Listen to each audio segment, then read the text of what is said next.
Mighty Morphin Power Rangers for the Super Nintendo basically follows the premise of the television show it's based on.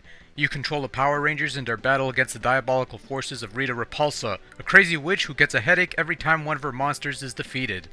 Sadly, that great scene from the television show never made it to the video game.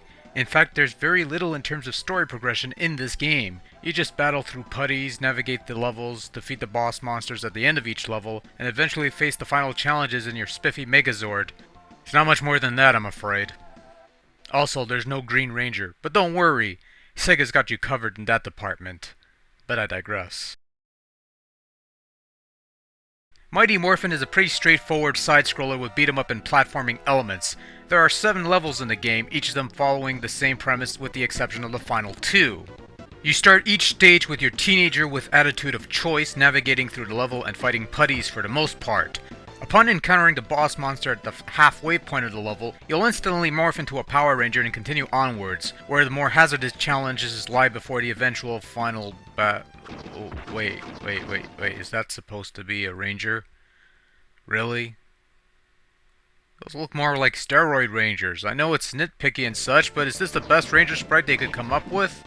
At least on the Game Boy version, which was kind of iffy, the Rangers look almost normal. Holy crap, these are damn beasts! And it looks like Bandai cut corners here because every Ranger shares the same bulky looking steroid Ranger sprite. And yes, that includes the Pink Ranger, who normally looks like this. Unfortunately, Super Nintendo players were stuck with this. But again, Sega's got you covered there, just not for another couple of months at the time, but I digress once again. There's not really much to say about the main meat of the game. It's essentially a single-plane final fight with platforming elements and crouching ability. Controls are responsive enough, the game doesn't seem overwhelming at any point, and it's pretty easy to pick up and play. While the early levels are fairly basic in design, just move to the right, kill putties, until you meet the boss, the later levels do add some variety with some additional enemies and some extensive platforming required to be pulled off. Jumping off walls, grabbing onto platforms, and there's even an underwater section where you could swim around totally defenseless while the putties could chip off at your energy.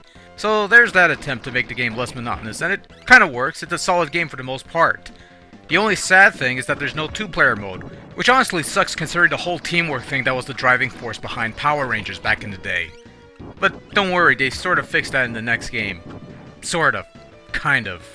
Let's move on, shall we? In the final levels of the game, you take control of the Mighty Megazord in a simplified one-on-one fighting game scenario. The controls are similar to the Ranger levels, only you have a power meter that you could use to execute various attacks at a push of a button. The more energy stored, the stronger your attack. Nothing too complicated. Now if you beat the game, you'll learn a set of passwords that will access 2-player versions of the Zord fights. Not exactly what I had in mind. Besides, if I wanted to play a fighter with a friend, I wouldn't go with this. I'd probably go with this instead.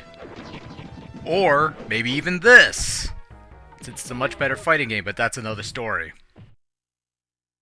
Graphically speaking, Power Rangers look fairly decent, but not much more than that. Aside from the interchangeable steroid Rangers, the putties and various monsters at least resemble their TV counterparts. So there's that. The intermission sequence in regards to the Megazord summoning is kinda cheap looking, but it's better than what was on the Game Boy version.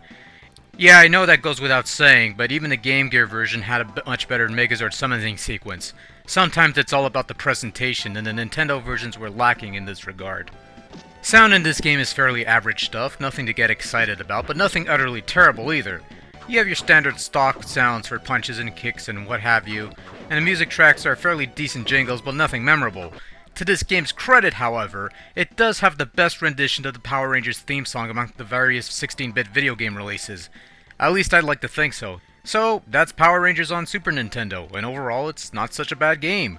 While it's far from being the best of the Ranger bunch and the lack of a cooperative 2-player mode does hurt it somewhat, you still get a solid game that manages to reproduce that Mighty Morphin feel while giving it some depth in regards to the various locales you get to fight in. While I've had my misgivings about this game in the past, playing it again recently made me realize that this is a pretty fine game for what it offers, and is actually my favorite of the 4 Ranger offerings on the Super NES. In any case, this one's okay and worth a look if you're into classic Power Rangers.